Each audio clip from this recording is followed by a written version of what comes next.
dhawi almasalih asiyasiya, au iwe inafuata maslahi ya kisiasa.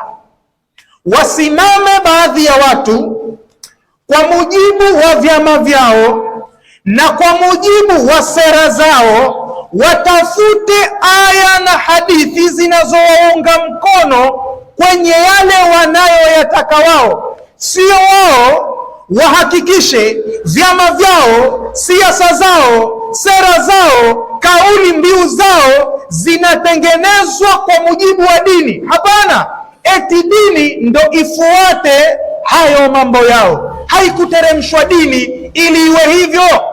Na iwe inafikia wakati watu wa chama fulani wanaopingwa na chama fulani waseme wale wa chama kile ni makafiri, si Waislamu kisawasawa, kwa sababu Uislamu ndio huu upyo, eti mpaka iwafikiane na chama chao na sera zao.